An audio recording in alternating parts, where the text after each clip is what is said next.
time of the gentleman has expired. Mr. Gonzales. Thank you, Chairman, and thank you, Director. I want to start. Do you agree law-abiding citizens have a legal right to possess firearms? Yes, as long as they're not in a prohibited category that Congress has set forth, the Second Amendment guarantees the right to keep and bear arms. This is a softball, right? This is yes. The answer is yes. And I focus on legal, law-abiding citizens that have a legal right.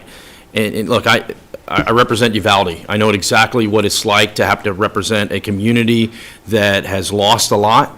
And when Uvalde happened, first off, that gunman should have never been able to purchase that firearm. Not because he was 18, not because it was an AR, because he was mentally unstable. And I think it's important that we keep firearms out of the hands of people that shouldn't have firearms. But at the same time, so after Uvalde happened, I got calls going, hey, Tony, we got to do something to keep our kids safe in our school. But don't take my guns away. Make sure they don't take my guns away. Literally the day after the shooting, I sat down with one of the fathers of one of the children that were killed. And that's exactly what he told me. He goes, make sure my other kids are safe, but make sure they don't take my guns away. This is the dilemma that I'm dealing with, and I think a lot of Americans are dealing with. And I want to focus on the legal aspect of it, because it feels as if a lot of Americans that are law-abiding citizens, that are following the rules, doing all the things they need to do, are getting roped up into the same category of criminals and some of these other areas. So I want to start there. Does your budget request adequately equip ATF's ability to improve and swiftly process firearms license applications? Certainly to improve. That's a work in progress. It's necessary to do that work. I acknowledged before, I don't want to repeat myself and take your time, but so we need to do better on the wait times for NFA weapons. I'm very interested in that. And, when we talk about the budget requests, I want to make sure the funds are going to be able to process requests. I'm talking about law-abiding citizens that are filling out all the applications that they have to in a manner that they're trying to be upfront. Just on our end, from a government standpoint, how do we get through that faster? How do we streamline it? How do we utilize technology? Yeah, two ends of that question. The increase would help us to do it better, and to answer prior questions, cuts would most certainly hurt that process along with many others. I think that the electronic submission process, which has been referred to earlier, which recently came back online, or a couple years ago came back online, is one help. I do think we need to just surge resources to get through that paper backlog, which we are continuing to try to do.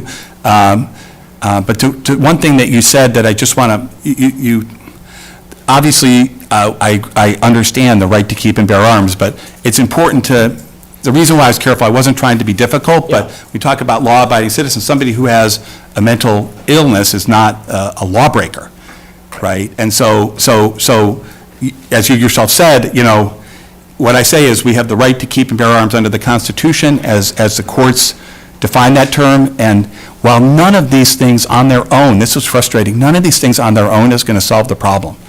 And that's frustrating sometimes. People want to have one thing. If we do this, it's over. Right. But to me, that is not a reason not to do anything. Yeah, no, I agree. And I'd say, too, is, look, throwing money at a problem never solves anything, okay? I'm going to look at what are you doing with that money, and when you come before this committee or your predecessor or whoever, you just got in the seat, so ideally you'll still be in the seat. But when you come before next year, because this train doesn't end. When you come next year, one of the things that we're going to look at is, what did you do with that money? Did wait times increase or did they decrease? I want to switch to folks that aren't law-abiding citizens, for if you will.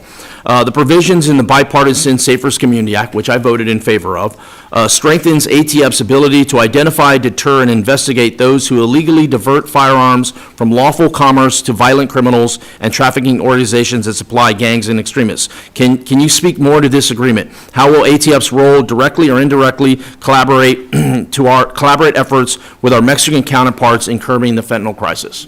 As I said, drugs and guns oftentimes go together, especially when you're talking about criminal organizations, whether they are gangs or cartels or violent drug trafficking organizations. And we have established 9 firearms trafficking task forces all on the border, including in areas close to your district, to try and work on stemming the flow of firearms down into Mexico, and we also are working with our counterparts in the Mexican government. We have a good relationship. We're increasing the number of traces Good. that they're able to do. Good. It's a work in progress, but Yeah. we are working on it. I'm out of time. I'm trying to basically go, I would love for you to spend more energy catching the bad guys and less energy hampering those law-abiding citizens that are filling out all the paperwork and doing all those things. Chairman, I yield back. Gentleman yields back.